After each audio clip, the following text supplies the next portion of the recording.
ये है basically maths और स्टैट्स। आप भी मुझे कहीं देखे हुए लग रहे हो।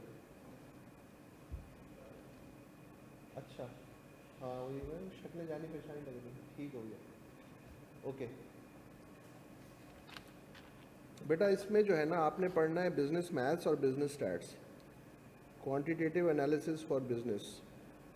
कौन कौन से टॉपिक्स पढ़ने पहले वो बता देता हूँ, फिर कुछ पेपर के बारे में बता देता हूँ। ठीक है, पेपर का स्टाइल, कुछ आइडिया है पेपर के स्टाइल का? चलो बता देता हूँ।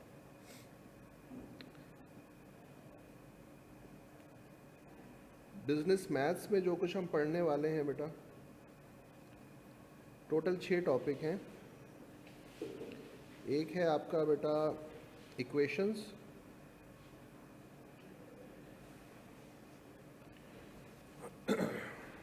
एक है आपका कोऑर्डिनेट ज्योमेट्री,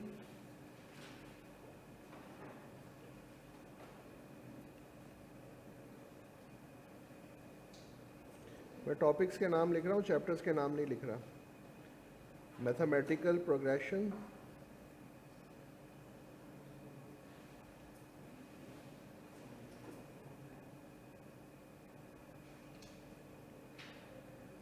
लीनियर प्रोग्रामिंग,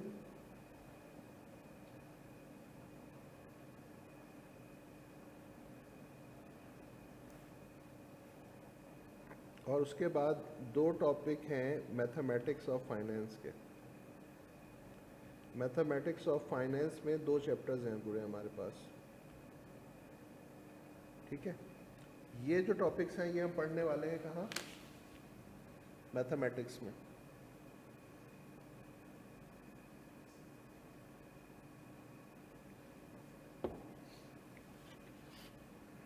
उसके बाद कुछ टॉपिक्स ऐसे हैं जो हम पढ़ने वाले हैं बिजनेस स्टैटिस्टिक्स में।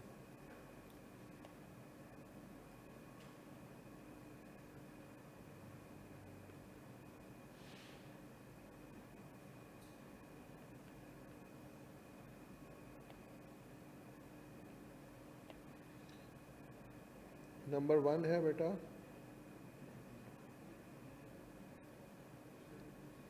Introduction and presentation of data.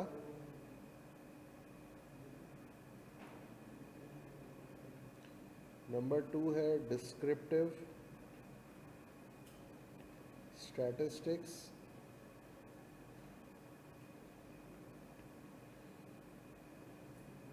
फिर है आपके पास index numbers.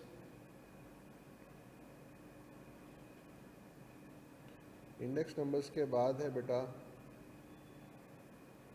Correlation and regression, और इसके बाद है बेटा प्रोबेबिलिटी, प्रोबेबिलिटी कॉन्सेप्ट्स, और फाइनली प्रोबेबिलिटी डिस्ट्रीब्यूशंस।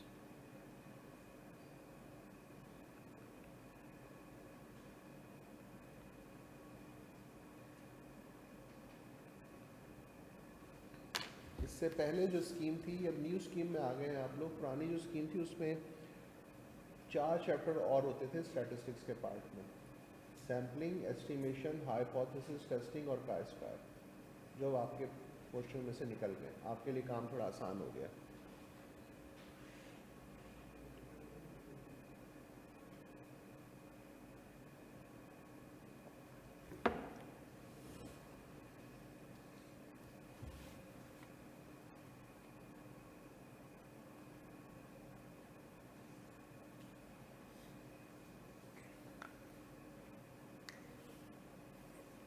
ठीक है,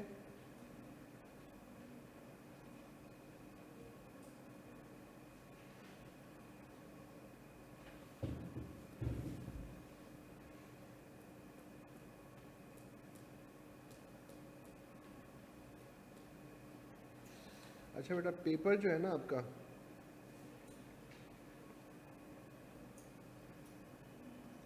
जो टाइम आपको मिलने वाला है पेपर के लिए वो है बेटा 2 hours, 2 घंटे का पेपर होने वाला है आपका। आपके सामने जो नंबर ऑफ क्वेश्चंस आने वाले हैं, नंबर्स ऑफ क्वेश्चंस, वो आने वाले हैं बेटा 50। आपके पेपर के जो टोटल मार्क्स हैं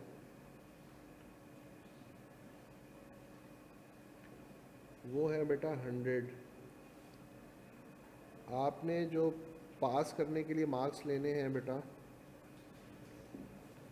वो है 50। 50 क्वेश्चंस हैं और 100 मार्क्स हैं, तो एक क्वेश्चन कितने मार्क्स का हुआ बेटा? Each question carries 2 marks. मतलब आपको पास होने के लिए क्या करना है? एटलीस्ट 25 करेक्ट आंसर देने, ठीक है? और टाइम कितना है आपके पास बेटा? 2 घंटे का।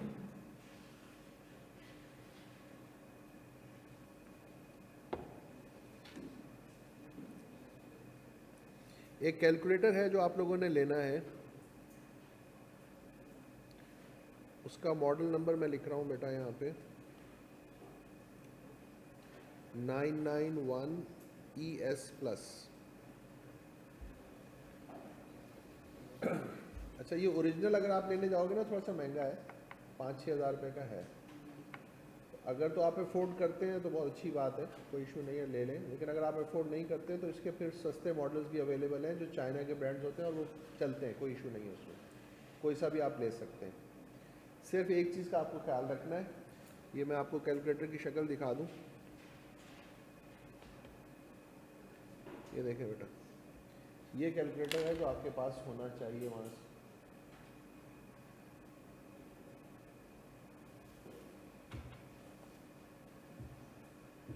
ऊपर स्क्रीन कट तो नहीं रही है? सही है, ये कैलकुलेटर है बेटा। अच्छा, अब इस कैलकुलेटर के अंदर 2 कीज़ ऐसी हैं जो आपको चाहिए, मॉडल कोई भी हो लेकिन ये 2 कीज़ उसमें होनी चाहिए। नंबर 1, ये देखो बेटा, कर्सर मूव होता है, नज़र आ रहा है? बोलो। ये देखो, ये शिफ्ट की है।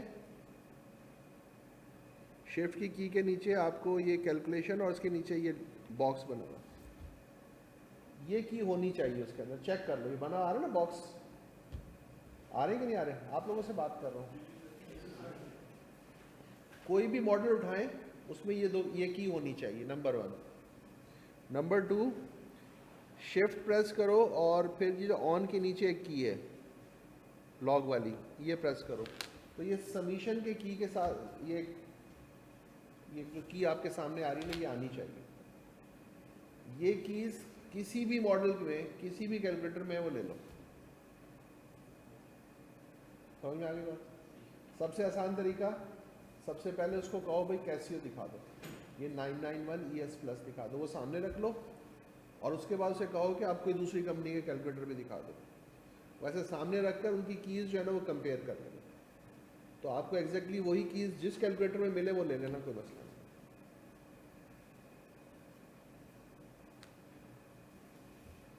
क्योंकि हम बहुत सारा काम जो है ना वो कैलकुलेटर के ऊपर ही करने वाले हैं, इसलिए इसका होना बहुत ज़रूरी है। कोशिश करें कि आप 1 से 2 क्लासेस में तो कोई इशू नहीं है, उसके बाद आपकी वर्किंग स्टार्ट हो जाएगी तो आपके पास होना चाहिए।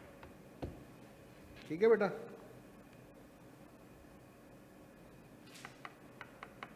अच्छा, स्टार्ट करने से पहले आपके दिमाग में अगर कोई क्वेश्चन है और आप पूछना चाहते हैं तो आप पूछ सकते हैं, अदरवाइज फिर स्टार्ट कर लेते हैं।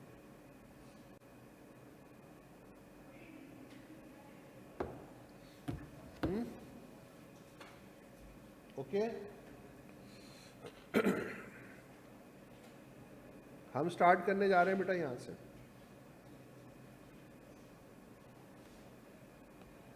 इस जगह से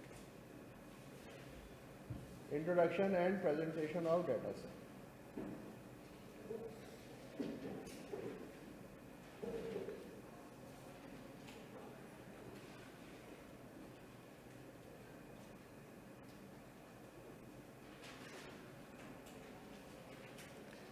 ये नाम सुना है बेटा कभी? क्या चीज़ होती है बेटा, कौन बताएगा? पुराने पापी छोड़ के। हाँ जी, क्या होता है बेटा डाटा? कलेक्शन ऑफ इंफॉर्मेशन को डाटा कहते हैं जी। आप लोग क्या कहते हैं बेटा? ये उन्होंने कहा है, आप लोग क्या कहते हैं? सेम है? आपका भी ख्याल यही है, ऐसा ही होता है या कोई अलग चीज़ होती है? इंफॉर्मेशन और डाटा में कोई फर्क नहीं होता? क्यों भाई, एक ही चीज़ होती है? मेरा ख्याल है थोड़ा सा फर्क होता है। डाटा जो है ना बेटा, ये होते हैं फैक्ट्स एंड फिगर्स। ये क्या होते हैं बेटा? डाटा होता है बेटा फैक्ट्स एंड फिगर्स।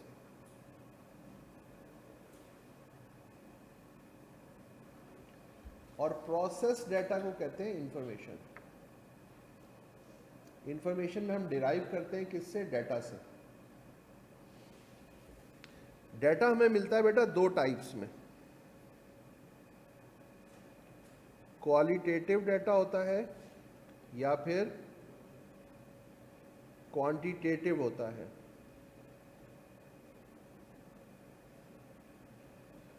क्वालिटेटिव होता है डाटा या फिर क्वांटिटेटिव होता है।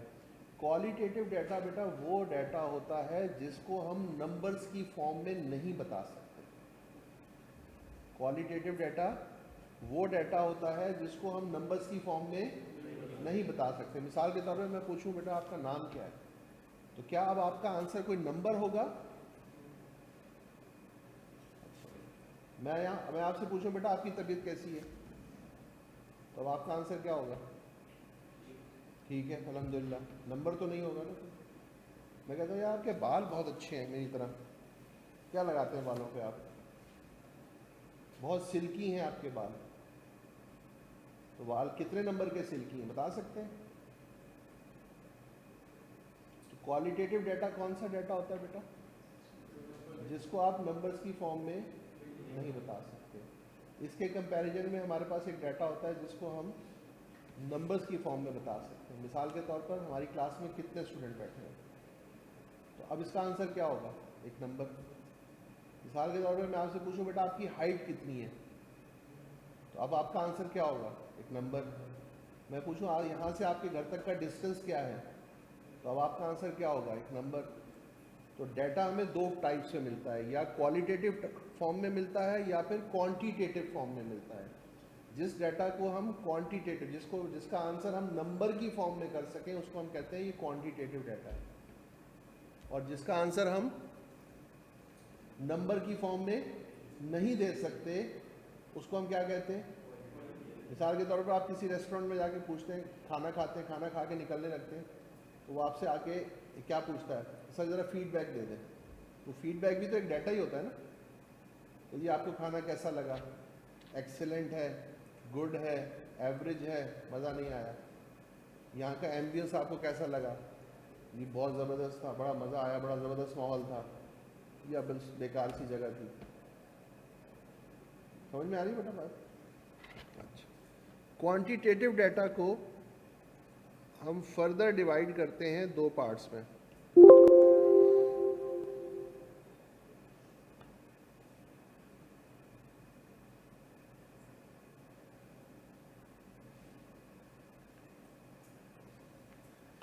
एक है बेटा जिसको हम कहते हैं डिस्क्रीट,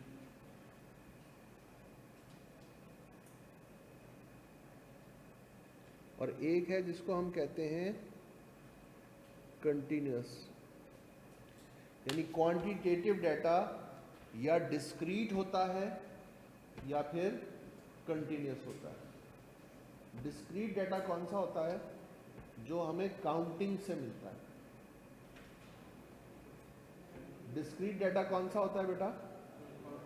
जो हमें काउंटिंग से मिलता है, उसको हम कहते हैं ये डिस्क्रीट डाटा है। तो काउंटिंग से मिलने वाला डाटा डिस्क्रीट होता है, और जो डाटा हमें मेजरमेंट से मिलता है उसको हम क्या कहते हैं? Continuous data.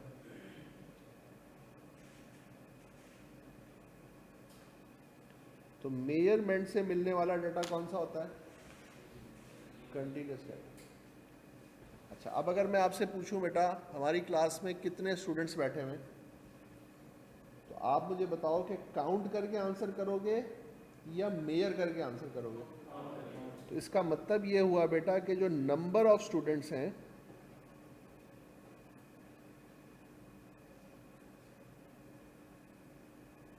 वो कौन सा डाटा कहलाएगा? Discrete data. अगर मैं ये पूछूं बेटा आपके कितने बहन भाई हैं, तो अब आप बताओ काउंट करोगे या मेयर करोगे?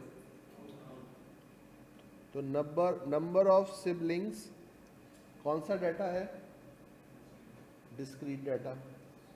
मैं अगर आपसे पूछूं बेटा आपने जो ये एग्जाम दिया था उसमें कितनी मिस्टेक्स की थी, ये जो पेपर आपने दिया था पेपर में आपसे कितनी मिस्टेक्स हुई, अब आप काउंट करके बताओगे या मेयर करके बताओगे? तो फिर नंबर ऑफ मिस्टेक्स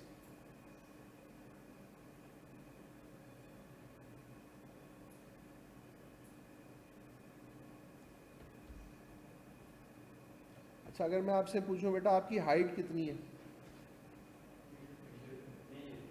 तो फिर हाइट क्या हुआ? हाइट क्या हुआ? मैं अगर आपसे पूछूं आपका वेट कितना है, काउंट करोगे मेयर करोगे? मैं अगर आपसे पूछूं आपकी एज कितनी है,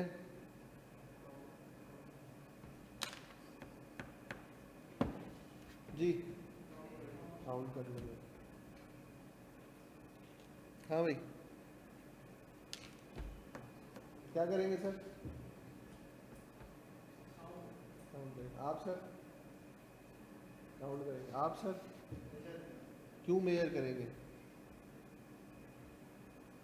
आप क्यों मेयर करेंगे जब सब काउंट कर रहे हैं? तो गलत कर रहे हैं वो लोग। क्या बात है। अच्छा चले बताएं कैसे सही है, क्या गलती है उनके, उसको बताइए क्या गलती कर रहे हैं वो, काउंट करके बताएं। बेटा आपसे बात कर, आप और मैं बात कर रहे हैं जी, क्या गलती है चले बताएं। काउंट नहीं करना चाहिए, क्या करना चाहिए, कैसे?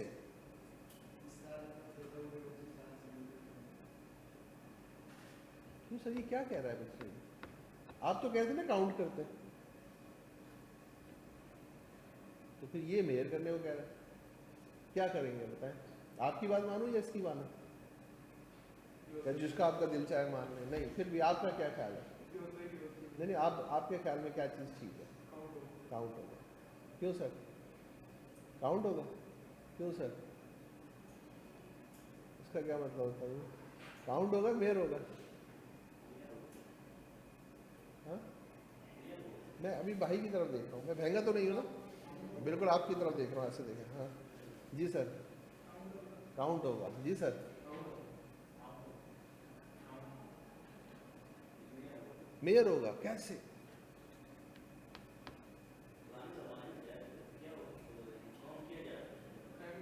पुराने ज़माने में क्या किया जाता था? पुराने दौर में काउंट किया जाता था लेकिन आजकल मेयर होता है, ऐसा कुछ बोल रहे हैं आप? मैं आपकी बात को सही समझाऊं? अच्छा, कैसे मेयर होता है बेटा, आप कुछ बोलेंगे? हाँ देखा जाए, दिखाओ दिखाओ दिखाओ।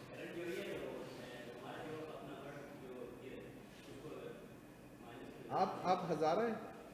आप हज़ारा हैं या वो है अपना पिंडी खेल है? पिंडी खेल गिलगित नहीं है? अच्छा चले जी जी, आप बोलें बोलें, आप खोलें।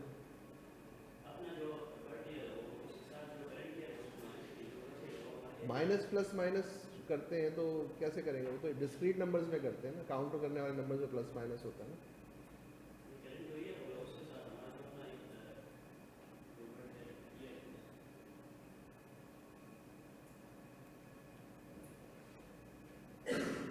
ओके जी, आप कुछ कह रहे हैं? क्या बात, क्या बात है। तो टाइम काउंट नहीं होता? होता है या नहीं होता? टाइम काउंट होता है ना। फिजिक्स पढ़ने वाले लोग कितने हैं, जरा हाथ खड़ा करें। नहीं एक मिनट, पहले ज़रा फिजिक्स पढ़ने वाले अपना हाथ खड़ा करें। फिजिक्स पढ़ने वाले, फिजिक्स पढ़ने वाले, वेरी गुड वेरी गुड। अच्छा, कितने लोग हैं जो हमारे पास डॉक्टर्स हैं?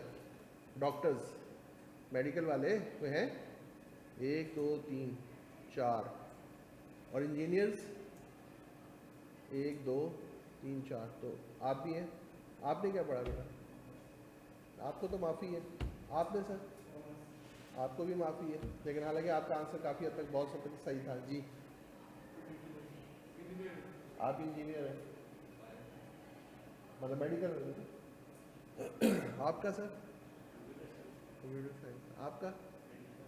मेडिकल वाले। आपने हाथ खड़ा किया था ना जब? चले बेटा, SI यूनिट्स तो पढ़े होंगे ना आपने? बेटा बात ये है कि जो टाइम है ना वो मेजर होता है, और एज बताई जाती है in terms of time. Age का मतलब क्या होता है कि इस दुनिया में आए हुए आपको कितना टाइम गुजर चुका है, यही मतलब है ना। तो टाइम मेजर होता है, काउंट होता है? टाइम मेजर होता है। ठीक हो गया? तो इसलिए एज क्या चीज़ है? वो अलग बात है कि जब हम बता रहे होते हैं तो हम उसका सबसे बड़ा एक यूनिट यूज़ कर लेते हैं कि हम इतने साल के हैं, तो फिर वो साल हम काउंट करके बता देते हैं कि 10 साल 20 साल 50 साल जितनी भी उम्र है आपकी। टाइम जो है वो मेजर होता है, और एज बताई जाती है इन टर्म्स ऑफ, तो इसलिए वो क्या होगी बेटा?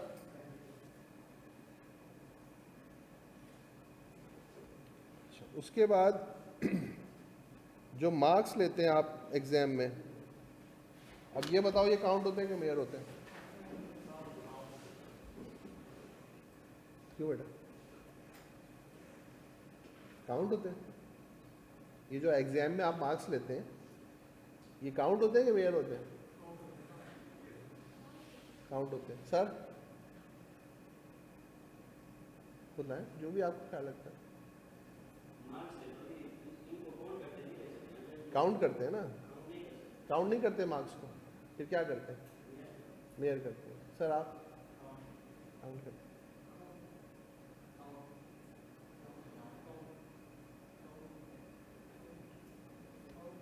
आप लोग क्या बोलते हो? क्यों मेजर होते हैं बताओ जरा सबको। कैसे मेजर होते हैं मार्क्स? कैसे मेजर होते हैं भाई? मार्क्स तो काउंट होते हैं यार, क्या बात कर रहे हो आप, बताओ। अच्छा, तो मार्क्स काउंट होते हैं या मार्क्स मेजर होते हैं?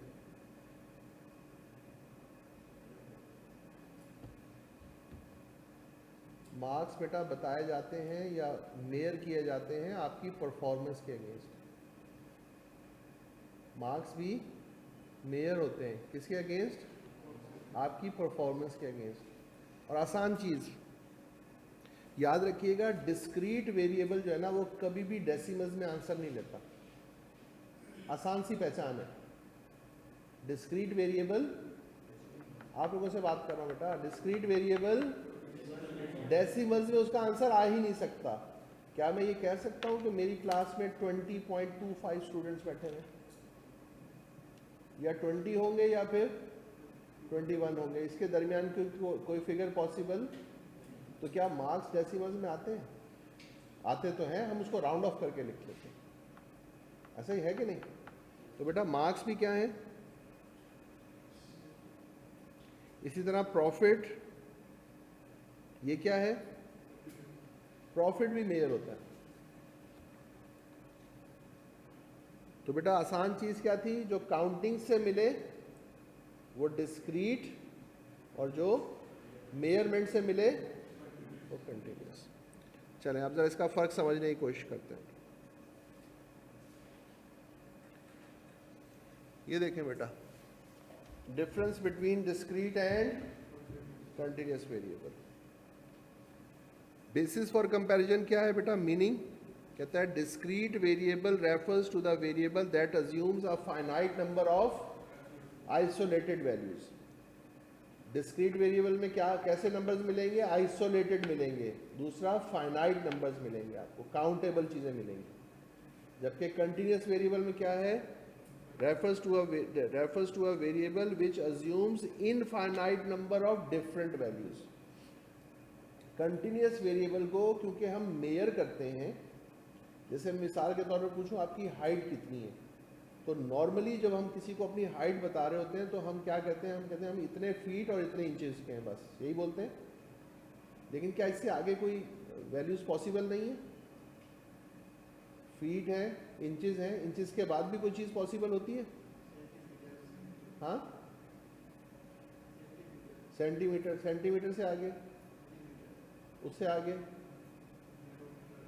है ना। तो ये इनफाइनाइट वैल्यूज होती है जो पॉसिबल है, ठीक है। अच्छा, दूसरी चीज, डिस्क्रीट वेरिएबल की वैल्यूज हमें कैसे मिलती हैं? वैल्यूज आर ऑब्टेन्ड बाय, जबकि कंटिन्यूस वेरिएबल में हमें कैसे मिलती हैं? Values are obtained by. तो जो मेजरमेंट से मिल रहा है वो कंटिन्यूस, और जो काउंटिंग से मिल रहा है वो। अच्छा, अब उसके बाद एक ये बड़ी इंपॉर्टेंट चीज़ है बेटा, क्लासिफिकेशन। डिस्क्रीट वेरिएबल के लिए हम क्या यूज़ कर रहे हैं? Non overlapping. और कंटिन्यूस के लिए क्या यूज़ कर रहे हैं? अच्छा, इसको समझे कि इसका क्या मतलब होता है बेटा। ये देखें, आप लोगों ने, बहुत से बच्चों ने इंटर में स्टैट्स नहीं पढ़ी होगी, वो लोग जिनकी कॉमर्स नहीं थी उन्होंने नहीं पढ़ी होगी, लेकिन मैट्रिक में शायद थोड़ी बहुत आप लोगों ने स्टैट्स पढ़ी है मैथ्स के अंदर थोड़ा सा स्टैट्स का पोर्शन को मीन, मीडियन, मॉड वगैरह कैलकुलेट किए वहाँ पे, किए थे? बात तो करो, याद ही नहीं है कोई। मैं को 25 साल पुरानी बात थोड़ी पूछ रहा हूँ तुमसे, हैं? ये देखो बेटा, आपने इस किस्म का डाटा वहाँ पे देखा होगा।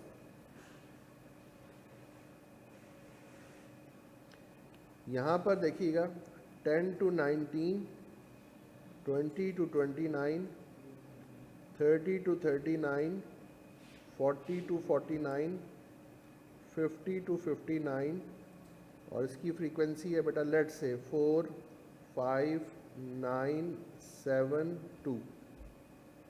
इसके बाद हमारे पास है बेटा data 10 to 20, 20 to 30, 30 to 40, 40 to 50, और लेट से इसकी फ्रीक्वेंसी है 5, 7, 15, 8।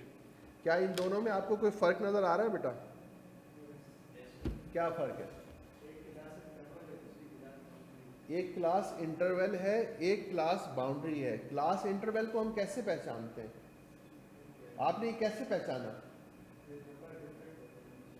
क्लास इंटरवल में देखें कि ये जो पहली वाली क्लास है जो 10 से स्टार्ट हो रही है और 19 तक जा रही है, दूसरी वाली क्लास जो है बेटा वो 20 से स्टार्ट हो रही है और 29 तक जा रही है। तो पहली क्लास जहाँ पर एंड हो रही है और दूसरी क्लास जहाँ से शुरू हो रही है, इन दोनों के दरमियान आपको 1 यूनिट का गैप नज़र आ रहा है। यानी पहली क्लास 19 पर एंड हो रही है और दूसरी क्लास 20 से स्टार्ट हो रही है, 1 यूनिट के गैप से स्टार्ट हो रही है। तो दूसरी क्लास 29 पर एंड हो रही है और तीसरी क्लास 30 से स्टार्ट हो रही है। तो जब आपको एक क्लास और दूसरी क्लास के दरमियान गैप मिलता है तो इसको हम कहते हैं ये क्लास इंटरवल्स हैं। इसके कंपैरिजन में जब अगला आप डाटा देखते हैं तो वहाँ पर आपको ये गैप नज़र नहीं आ रहा। पहली क्लास 20 पर एंड हो रही है, दूसरी क्लास 20 से ही स्टार्ट हो रही है।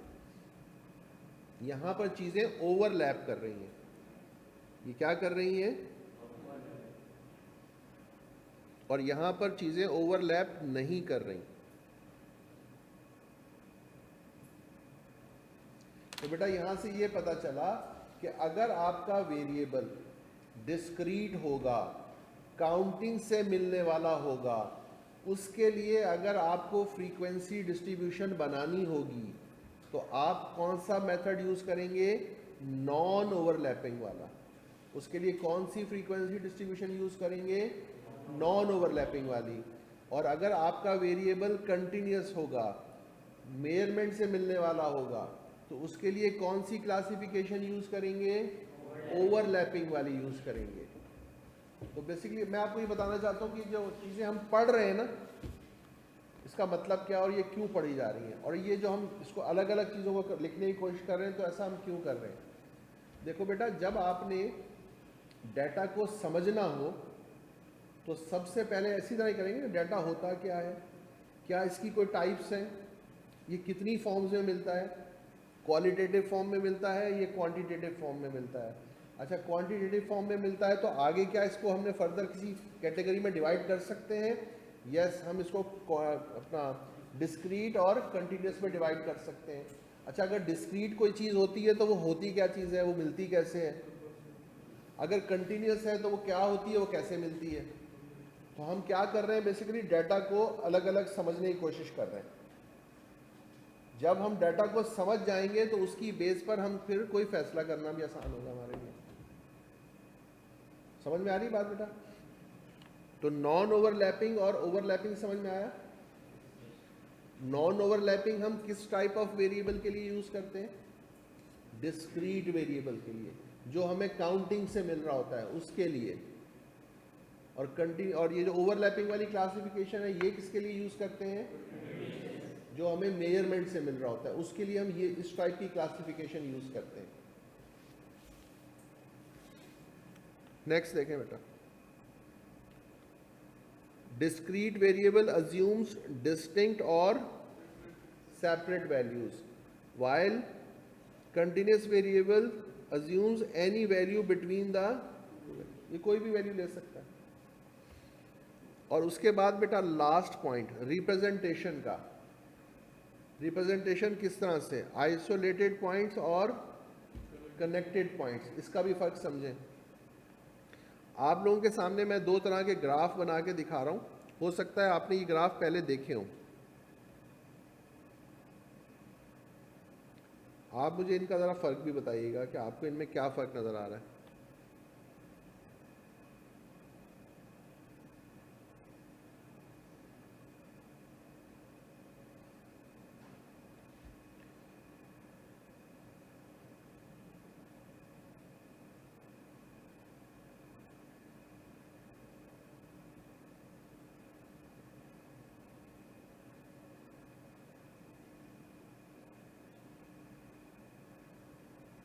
आपको इन दोनों ग्राफ्स में कोई फ़र्क नज़र आ रहा है बेटा?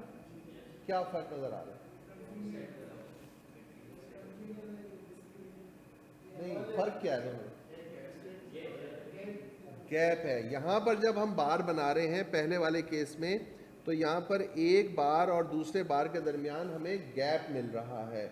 जब हम यहाँ पर बार्स बना रहे हैं तो वो गैप हम ख़त्म कर रहे हैं। बेटा, डिस्क्रीट वेरिएबल में आपको गैप मिलता है, कंटिन्यूस वेरिएबल के अंदर आपको गैप। तो इसलिए अगर हमारे पास डिस्क्रीट वेरिएबल है तो उसके लिए हम कैसे ग्राफ यूज़ करते हैं, आइसोलेटेड पॉइंट्स वाले।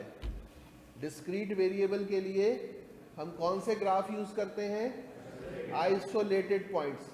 और आइसोलेटेड ग्राफ्स में से एक एग्जाम्पल है बार चार्ट।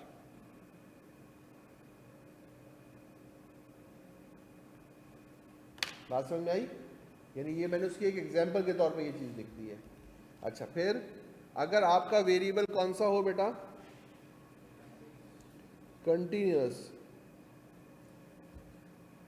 तो कंटिन्यूअस वेरिएबल के लिए हम कौन से ग्राफ यूज करते हैं, कनेक्टेड पॉइंट्स वाले। कौन से? और कनेक्टेड पॉइंट्स वाले ग्राफ में से एक एग्जाम्पल हमारे पास है हिस्टोग्राम। समझ में आई बेटा बात? तो पहली चीज़ अभी तक जो हमने समझी है बेटा वो ये है कि डाटा होता है फैक्ट्स एंड फिगर्स। डाटा मिलता है क्वालिटेटिव फॉर्म में, डाटा मिलता है क्वांटिटेटिव फॉर्म में। क्वालिटेटिव फॉर्म जिसको हम नंबर्स की फॉर्म में नहीं बता सकते, क्वांटिटेटिव डाटा जिसको हम नंबर्स की फॉर्म में बता सकते हैं। क्वांटिटेटिव डाटा को फर्दर हमने डिवाइड किया दो कैटेगरीज में। कौन कौन सी? डिस्क्रीट और कंटिन्यूअस। डिस्क्रीट वो है जो हमें काउंटिंग से मिल जाती है, और कंटिन्यूअस वो है जो हमें मेजरमेंट से मिलती है। और फिर हमने अब इनका फ़र्क और तरीके और समझना शुरू किया। हमने कहा कि भाई अगर डिस्क्रीट वेरिएबल हो तो इसके लिए टेबल्स कैसे वाले बनाओगे? आपने कहा क्लास इंटरवल्स बनाएंगे। अच्छा, अब अगर हमने कहा आपका वेरिएबल कंटिन्यूअस हो तो इसके लिए कौन सा टेबल बनाओगे? तो आपने कहा कनेक्ट, आपने बना दूसरा कौन सा था? ओवरलैपिंग वाला बनाएंगे। उसके लिए नॉन ओवरलैपिंग बनाएंगे, इसके लिए ओवरलैपिंग बनाएंगे। नॉन ओवरलैपिंग को हमने कहा क्लास इंटरवल्स, ओवरलैपिंग को हमने कहा क्लास बाउंड्रीज। फिर हमने कहा कि अच्छा अगर इसके ग्राफ बनाने हो तो कैसे बनाएंगे? तो आपने कहा कि अगर डिस्क्रीट वेरिएबल होगा तो उसके लिए हम आइसोलेटेड पॉइंट्स वाला ग्राफ बनाएंगे, और अगर कंटिन्यूअस वेरिएबल होगा तो उसके लिए कनेक्टेड पॉइंट्स वाला ग्राफ बनाएंगे। तो आइसोलेटेड पॉइंट्स की कोई एग्जांपल? तो आपने कहा बार चार्ट एक एग्जांपल है उसकी। कनेक्टेड पॉइंट्स की एग्जांपल? तो आपने कहा हिस्टोग्राम, ये भी एक उसकी एग्जांपल है। तो अभी तक हम जो समझे, समझ में आया बेटा? अच्छा, इसी तरह हमारे पास ये जो क्वालिटेटिव वेरिएबल होता है इसको भी हम डिवाइड कर लेते होते हैं दो पार्ट्स में। एक है बेटा जिसको हम कहते हैं नॉमिनल, और दूसरा है जिसको हम कहते हैं ऑर्डिनल। ऑर्डिनल क्वालिटेटिव डाटा को हमने फर्दर डिवाइड कर दिया नॉमिनल में और ऑर्डिनल में। ऑर्डिनल, ऑर्डिनल निकला है ऑर्डर से, ऑर्डिनल निकला है ऑर्डर से। ये ऐसा डाटा है जिसके अंदर एक नेचुरल ऑर्डर मौजूद है। ऑर्डिनल कौन सा डाटा होता है? जिसमें एक नेचुरल ऑर्डर मौजूद होता है। जैसे हम कहते हैं ये शर्ट्स जो आप लोग पहनते हैं इनका साइज, तो एक होता है एक्सेल, फिर होता है लार्ज, फिर होता है मीडियम, फिर होता है स्मॉल। किसी को बताने की ज़रूरत है कि एक्सेल सबसे बड़ा साइज होता है? नेचुरल ऑर्डर मौजूद है ना। किसी को कहोगे एक्सेल, किसी को कहोगे स्मॉल, समझ में आ जाएगा ना उसको कि एक्सेल का मतलब क्या है और स्मॉल का मतलब क्या है।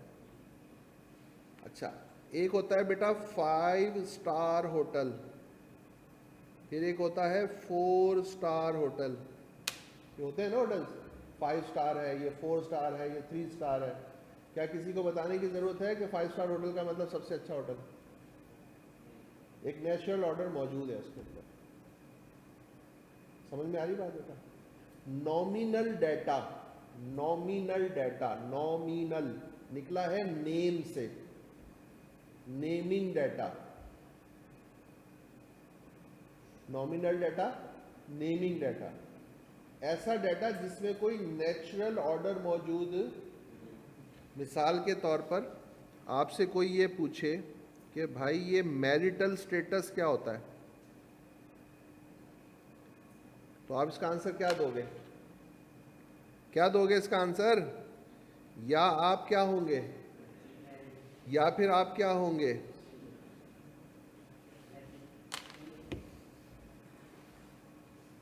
वही स्टेटस बनते हैं ना। या आप मैरिड होते हैं या फिर आप हैप्पी होते हैं, कोई तीसरा स्टेटस तो नहीं है ना। बस, तो बेटा ये क्या है? Nominal data. अब इसके अंदर कोई नेचुरल ऑर्डर मौजूद नहीं है। फर्क समझ में आया बेटा? बोलते क्यों नहीं हो? कि गूंगे तो नहीं हो तुम लोग? हेलो, अच्छा कौन कहाँ कहाँ से, जरा ये बताओ। सबसे पहले किरांची वाले, 1 2 3 4 5 6 7 8, ओके। अब बाहर से कौन? आप तो समझ में आ गया, आप गिलगित से आए हैं। गिलगित से ना, गुड। आप बेटा कहाँ से? लाहौर से। लाहौर से आप यहाँ क्यों आए मेरा बेटा? अब मतलब फैमिली शिफ्ट हो गई या सिर्फ पढ़ने के लिए आए हैं? ओके, गुड, ओके जी बेटा। खैरपुर मीरठ से? खैरपुर मीरठ शहर से? पक्का? खैरपुर, हाँ जिला बताओ ना, खैरपुर शहर से हैं? पीर जो गोट, वाह जी वाह, वाह। खैरपुर क्यों बोल रहे हो, पीर जो गोट बोलो ना। आपको पता है खैरपुर और पीर जो गोट में कितना फासला है? कितना? 20-30 किलोमीटर। यानी आप अगर कोई बंदा ढूंढने जाए इनको और खैरपुर में जाके ढूंढता रहे, तो ये तो बैठे होंगे 30 किलोमीटर दूर पीर जो गोट में। क्यों ना पता हो, सही मेरा बचपन खैरपुर में गुजरा है, तो मैं खैरपुर नहीं जानूंगा क्या? आप तो मेरे जनाब वहाँ के निकल आए ना, मतलब क्या कहना चाहिए, गांव के निकल आए। जहाँ आपका बचपन गुजरा हो वही आपका गांव होता है ना। आपका सर ताल्लुक 27 को जा रहा हूँ मैं कोयटा इंशाल्लाह। कोयटा प्रॉपर शहर से, प्रॉपर कोयटा शहर से। कोयटा शहर में किस जगह? प्रिंस रोड पे। प्रिंस रोड पे जो पाए मिलते हैं ना यार, बिस्मिल्लाह होटल के, ओए हो कमाल होते हैं। जब भी मैं कोयटा जाता हूँ तो वहाँ ज़रूर जाता हूँ। आजकल तो खैर सीज़न भी है। बेटा आप कहाँ से हैं? आप कराची वाले हैं? और आप भी कराची? आप सर? गिलगित से, ठीक है। आप बेटा?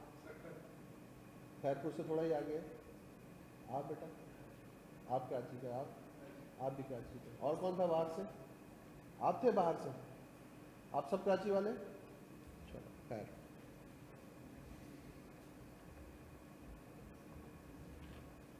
बेटा यहाँ तक बात समझ में आई? चलें आगे।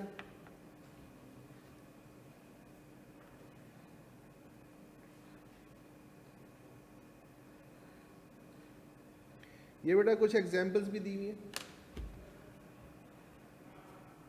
किसकी भला? प्राइम अपना डिस्क्रीट वेरिएबल और secondary, sorry continuous variable, discrete और कंटिन्यूस की। Number of printing mistakes, number of road accidents, number of siblings, ये सब क्या है? हाइट, एज, प्रॉफिट, ये सब क्या है? इसके बाद है बेटा हमारे पास primary versus secondary data. Primary data versus secondary data, इसको भी ज़रा समझ लेते हैं।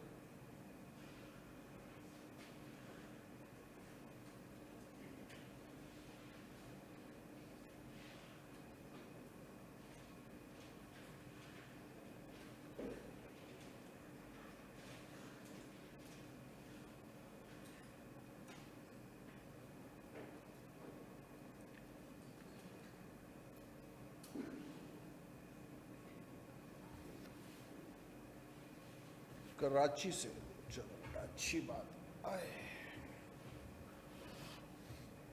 ओके बेटा, प्राइमरी डाटा कौन सा डाटा होता है, कौन बताएगा? कोई नाम सुना है कभी? नहीं सुना? बता देंगे सुना है तो पूछने लग जाएगा है। इसलिए सब मना कर दोगे, हमने तो कभी सुना ही नहीं, देखा ही नहीं। हाँ भाई, क्या होता है प्राइमरी डाटा कराची वालों? बोलो क्या होता है? फर्स्ट हैंड डाटा, सबसे पहले जो आता है उसको फर्स्ट, उसको और क्या बता सकते हो उसके बारे में? पहचानते कैसे हैं कि ये डाटा प्राइमरी है सेकेंडरी है?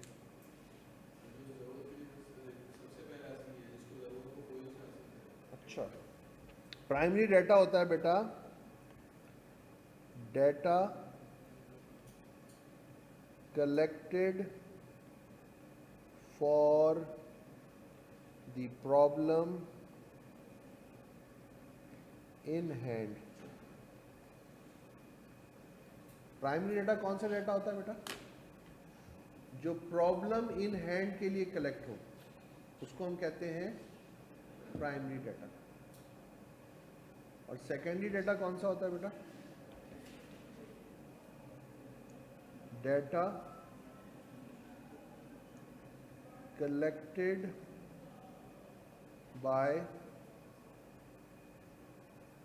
others for some other purpose। वो डाटा जो किसी और ने कलेक्ट किया हो, किसी और पर्पस के लिए कलेक्ट किया हो, उसको हम कहते हैं सेकेंडरी डाटा। और जो डाटा रिसर्चर की नीड के लिए कलेक्ट हो, जो डाटा रिसर्चर की नीड के लिए कलेक्ट हो, उसे हम कहते हैं ये प्राइमरी डाटा है। ठीक है, एग्जाम्पल से समझ लेते हैं इसको। देखो बेटा, अभी आप लोगों से मैंने एक क्वेश्चन पूछा था, और वो क्वेश्चन था कि कितने लोग ऐसे हैं जो डॉक्टर्स हैं, कितने ऐसे लोग हैं जो इंजीनियर हैं, पूछा था ना। वो पूछने की एक रीज़न होती है बेटा।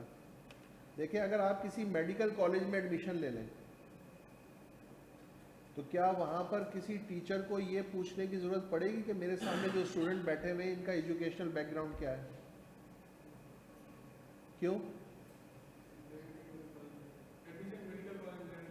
मेडिकल कॉलेज में एडमिशन मिलता ही उनको है जिनका इंटरमीडिएट प्री मेडिकल से हो। ऐसा ही है ना। अगर आप किसी इंजीनियरिंग कॉलेज में जाएं, तो आपने इंटर में मैथ्स पढ़ी है तो ही आपको एडमिशन मिलेगा वहाँ पे, वरना नहीं।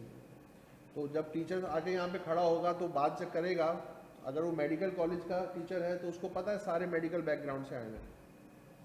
इंजीनियरिंग कॉलेज में है तो सारे इंजीनियरिंग बैकग्राउंड से हैं। यहाँ पर सीए में ये मसला नहीं है। हम कहते हैं कि आप इंजीनियरिंग बैकग्राउंड से हैं, आप मेडिकल बैकग्राउंड से हैं, आप कॉमर्स का बैकग्राउंड रखते हैं, आप कंप्यूटर साइंस का बैकग्राउंड रखते हैं, आप किसी भी बैकग्राउंड से आए हैं, आप आ जाएं, हम आपको पढ़ा देंगे। तो अब इशू क्या आता है टीचर के सामने? आप में से कुछ बच्चे ऐसे हैं जिन्होंने कॉमर्स पढ़ी है। कॉमर्स में जो सेकेंड ईयर होता है ना, उसमें आप लोगों को स्टैट्स पढ़ाई जाती है, और यही सब कुछ पढ़ाया जाता है जो इस वक्त मैं आपके सामने पढ़ा रहा हूँ। कोई नई बात नहीं पढ़ा रहा इस वक्त में। ये तो खैर अल्लाह का शुक्र है, ये बच्चे भूल जाते हैं, इन्हें याद कुछ नहीं रहता कि यहाँ एग्ज़ाम ख़त्म और इन्होंने जो है ना वो रिफ्रेश का बटन जो है ना प्रेस करते हैं और सब कुछ ख़त्म, कुछ याद नहीं होता क्या पढ़ा है। वरना टीचर के सामने एक प्रॉब्लम आ जाता है। वो प्रॉब्लम क्या आता है कि भाई अगर तो मैं बहुत नीचे के लेवल से शुरू करूँगा तो ये बच्चे बोर हो जाएंगे, वही 2 साल पढ़ते रहे, अब फिर पढ़ाया जा रहा है, ऐसा होगा ना। और अगर मैं ऊपर के लेवल से स्टार्ट कर दूं तो क्या होगा?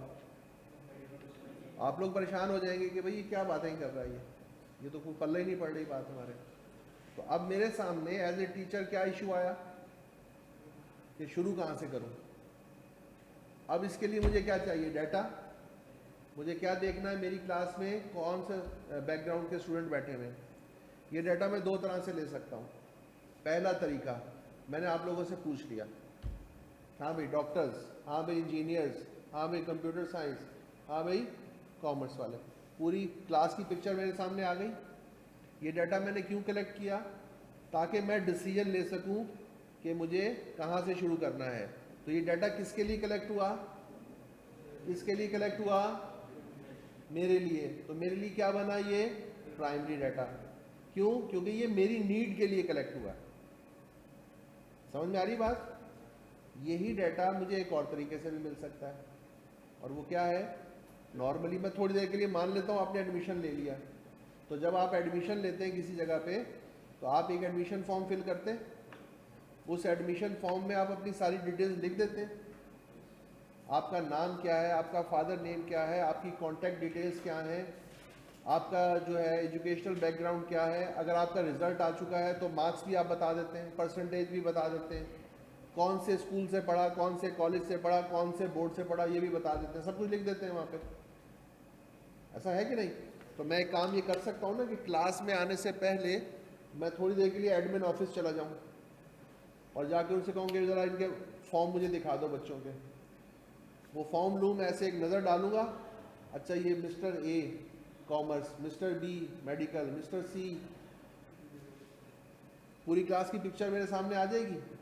लेकिन सवाल ये कि क्या वो एडमिशन फॉर्म इसलिए फिल हुआ था कि जब टीचर क्लास में जाएगा उसको दिखाएंगे? वो तो उन्होंने अपने रिकॉर्ड के लिए रखा था ना, तो उनके लिए वो क्या था? मेरे लिए क्या होगा? तो डाटा प्राइमरी या सेकेंडरी कैसे बनता है? कलेक्ट क्यों हुआ है? रिसर्चर की नीड के लिए कलेक्ट होगा तो प्राइमरी डाटा, किसी और पर्पस के लिए कलेक्ट हुआ था, आप उसको अपने लिए यूज कर लें तो सेकेंडरी डाटा। आप कोई रिसर्च कर रहे हैं मिसाल के तौर पर, और उस रिसर्च में आप बताना चाहते हैं कराची की पॉपुलेशन क्या है, बताना चाहते हैं, तो कहाँ से उठाएंगे? कराची की पॉपुलेशन को कैसे उठाएंगे? बाहर जाके काउंटिंग शुरू कर देंगे? क्या करेंगे? गवर्नमेंट ऑफ पाकिस्तान की वेबसाइट पे जाएंगे, वहां से जाके चेक कर लेंगे कि भाई गवर्नमेंट ऑफ स्टैटिस्टिक्स क्या कहती है, यानी हमारा डिपार्टमेंट ऑफ स्टैटिस्टिक्स क्या बोलता है। वो कहेगा मिसाल के तौर पे कराची की पॉपुलेशन जो है वो है 2 करोड़। 2 करोड़ वो क्या बोलेंगे? 20 मिलियन। कहता है कराची की पॉपुलेशन कितनी है? 20 मिलियन मिसाल के तौर पर। अब ये जो 20 मिलियन की फिगर आप कोट कर रहे हैं, ये आपके लिए क्या है? क्यों? क्योंकि ये आपने तो कलेक्ट नहीं किया ना, और ना ही गवर्नमेंट ऑफ पाकिस्तान ने इसलिए कलेक्ट किया था कि आपको बताएंगे। गवर्नमेंट ऑफ पाकिस्तान ने अपने लिए कलेक्ट किया था, आप उसको अपनी रिसर्च में यूज कर रहे हैं। उनके लिए प्राइमरी था, आपके लिए फर्क समझ में आ रहा है बेटा? प्राइमरी डाटा वो होता है जो रिसर्चर की नीड के लिए कलेक्ट होता है। सेकेंडरी डाटा कौन सा होता है? जो किसी और पर्पस के लिए कलेक्ट हुआ होता है, आप उसको अपनी रिसर्च में यूज करते हैं, तो आपके लिए सेकेंडरी है। फर्क समझ में आया? अब इसको भी थोड़ा डिस्कस करेंगे इसी तरह जैसे हमने देखा था डिस्क्रीट और कंटिन्यूस को।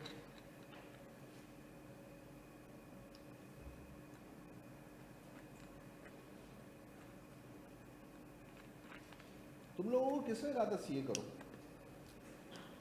उस बंदे का नाम बताओ। आपको सर किसने बोला सीए करने के लिए? आपको? आपने खुद ही अपने आप से कहा मैं, तुम जाके सीए करो? अपने आप से बातें करते हो तुम? हाँ, क्या हुआ बताओ? कैसे ख्याल आया तुम्हें सीए करने?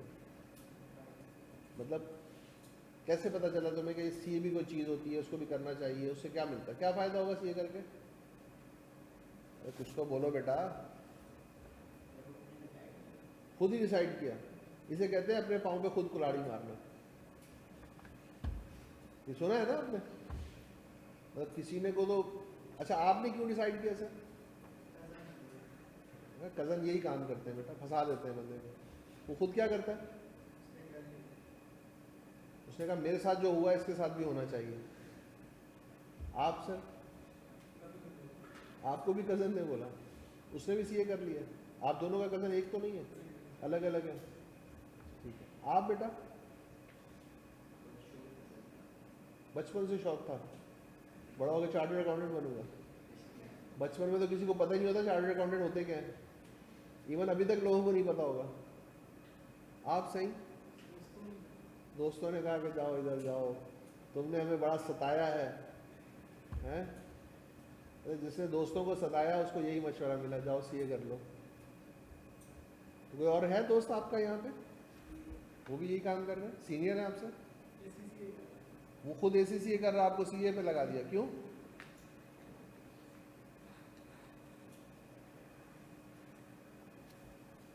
आप सर? आपको कैसे ख्याल आया? सॉरी? कुछ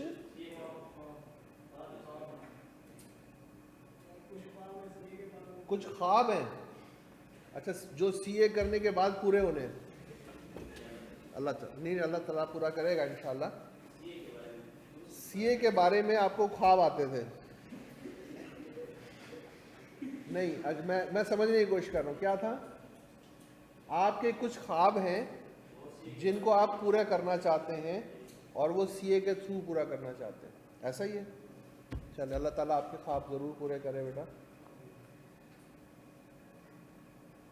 हाँ देखो, इस बच्चे ने सच बोला, कहते सर किसी यूनिवर्सिटी में एडमिशन नहीं हुआ लिहाजा मैं सीए करने आ गया। ये है सबसे सच्चा और असल आंसर, है ना? सीए को अभी तक लोग जो है ना वो सेकंड प्रायोरिटी पे रखते हैं अभी तक।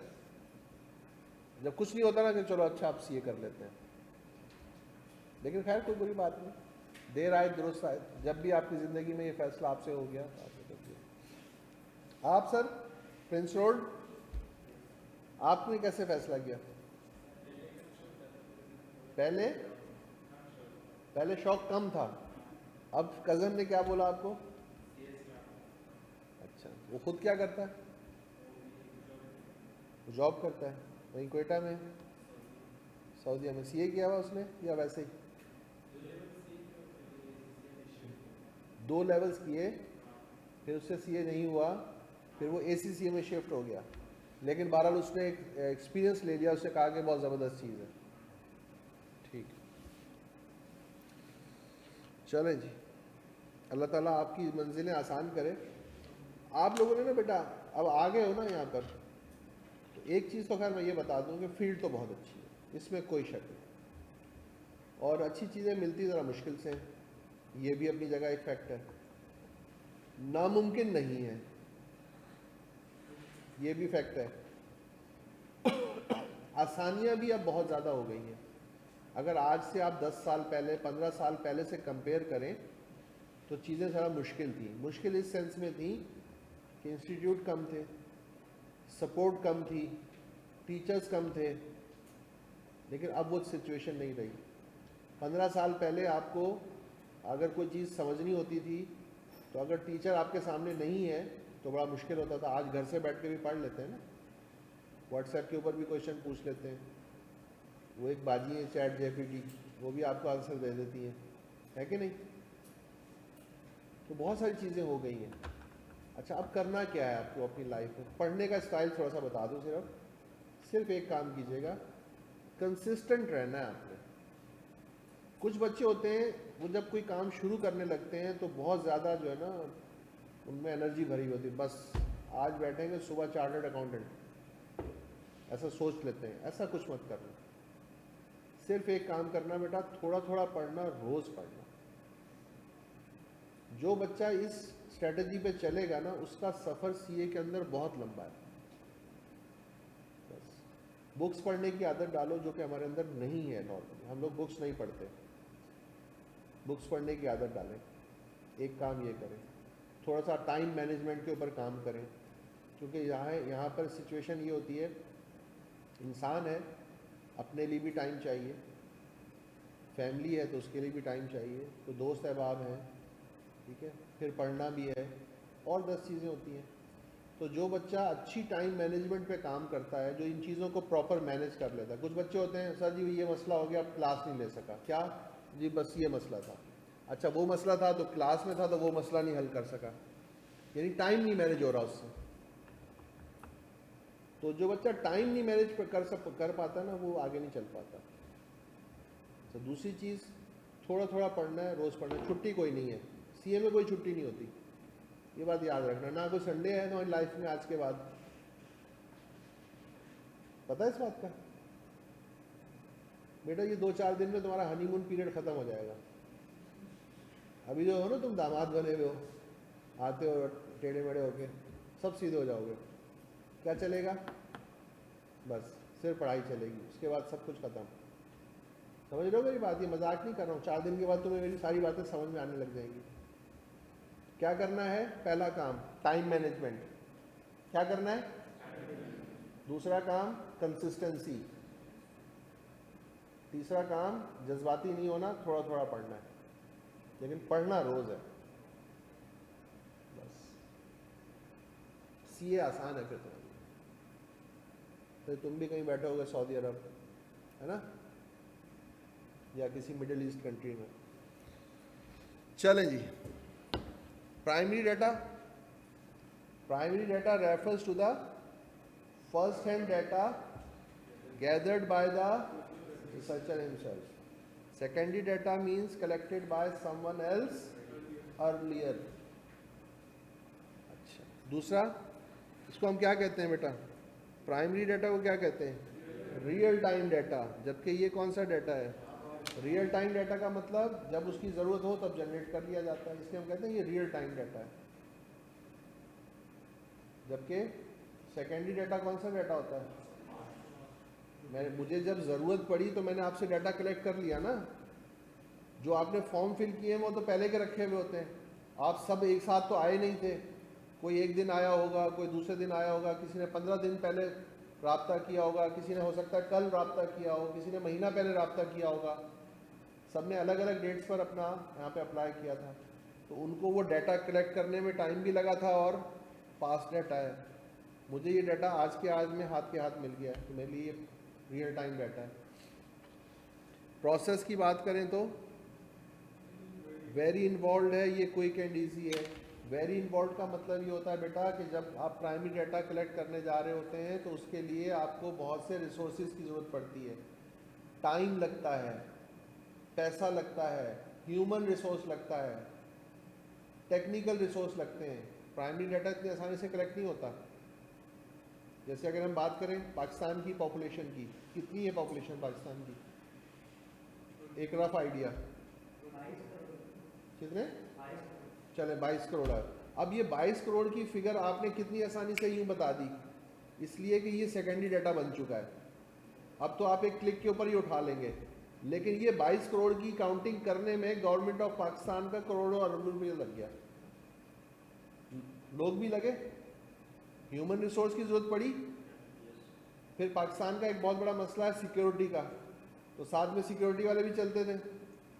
अच्छा, जब ये सब लोग निकलते थे काम करने जाते थे तो अल्लाह वास्ते तो करते नहीं थे, तो पैसे भी लेते थे, टाइम लगा, ह्यूमन रिसोर्स लगा, फाइनेंशियल रिसोर्स लगा, टेक्निकल रिसोर्स लगा, उसके बाद जाकर आपको ये 22 करोड़ की फिगर मिली। और टाइम कितना लगा, 6 महीने 8 महीने साल हो सकता है लग गया गवर्नमेंट ऑफ पाकिस्तान को ये सब कुछ कलेक्ट करने के लिए, और आपने एक क्लिक के ऊपर उठा लिया। अवेलेबल है बेटा हमारे पास, सर्वेज हैं, ऑब्जर्वेशंस हैं, एक्सपेरिमेंट्स हैं, क्वेश्चनेयर्स हैं, पर्सनल इंटरव्यूज़ हैं। इन सब के थ्रू हमें क्या मिलता है बेटा, प्राइमरी डाटा। गवर्नमेंट पब्लिकेशंस हैं, वेबसाइट्स हैं, बुक्स हैं, जर्नल आर्टिकल्स हैं, इंटरनल रिकॉर्ड्स हैं, इन सब से हमें क्या मिलता है, सेकेंडरी डाटा। कॉस्ट इफेक्टिवनेस की बात करें तो प्राइमरी डाटा बहुत एक्सपेंसिव है, और जबकि सेकेंडरी डाटा क्या है, इकोनॉमिकल है उसके कंपैरिजन में। कलेक्शन टाइम की बात करें तो प्राइमरी डाटा लॉन्ग है और सेकेंडरी डाटा शॉर्ट है। स्पेसिफिक होने की बात करें, क्योंकि प्राइमरी डाटा कलेक्ट ही आपकी नीड के लिए होता है, इसलिए वो आपकी नीड के अकॉर्डिंग ही होता है। सेकेंडरी डाटा क्योंकि आपकी पर्पस के लिए कलेक्ट नहीं हो रहा होता, इसलिए उसमें आपको बहुत सी ऐसी इंफॉर्मेशन भी मिल सकती है जो आपकी नीड के अकॉर्डिंग ना हो। मिसाल के तौर पर मुझे क्या चाहिए था आपसे आज के लेक्चर में, क्या चाहिए था, एजुकेशनल बैकग्राउंड मेरा काम था, सिर्फ मुझे इतनी चीज़ चाहिए थी। लेकिन अगर मैं जाके वहाँ से फॉर्म उठाऊँ तो उस फॉर्म में मुझे बहुत कुछ एक्स्ट्रा मिलता है। आपका नाम क्या है, आपका फादर नेम क्या है, आपका कॉन्टैक्ट डिटेल्स क्या है, घर का एड्रेस क्या है, मिसाल के तौर पर कॉन्टैक्ट नंबर क्या है, आपकी जो है वो यूनिवर्सिटी कौन सी है या कॉलेज कौन सा है या बोर्ड कौन सा है। मुझे बोर्ड से कोई प्रॉब्लम नहीं है, जहाँ से मर्जी हो, ठीक है। बहुत सारी चीज़ें वहाँ पे एक्स्ट्रा पड़ी हुई हैं, तो वो जो डाटा है वो मेरे नीड के स्पेसिफिक होना उसके लिए ज़रूरी। लेकिन जब मैं खुद प्राइमरी डाटा कलेक्ट करूँगा तो वो क्या होगा, वो बिल्कुल स्पेसिफिक होगा मेरी नीड के। अवेलेबिलिटी की बात करें तो जो आपका प्राइमरी डाटा होता है किस फॉर्म में पड़ा होता है, क्रूड फॉर्म। क्रूड फॉर्म का मतलब होता है मिक्स फॉर्म में पड़ा हुआ, जबकि ये रिफाइंड होता है, अलग अलग कर चुके होते हैं, उसको प्रॉपर स्पेसिंग कर चुके होते हैं, जगह पर रख चुके होते हैं। एक्यूरेसी और रिलायबिलिटी की बात करें तो प्राइमरी डाटा की एक्यूरेसी और रिलायबिलिटी ज़्यादा है as compare to secondary data, ठीक है बेटा। चलें, वैसे तो खैर आपकी क्लास में अभी 15 मिनट पड़े हुए हैं, 15-20 मिनट, लेकिन मैं आज की क्लास यहीं पे एंड कर रहा हूँ। इंशाल्लाह फिर नेक्स्ट क्लास में जब भी होगी आपके साथ उसमें फिर आगे बात करेंगे, ठीक है। चलें, अपना बहुत ख्याल रखिएगा बेटा, अल्लाह हाफिज़। ठीक है बेटा, नेक्स्ट क्लास में फिर इंशाल्लाह इससे आगे चलेंगे।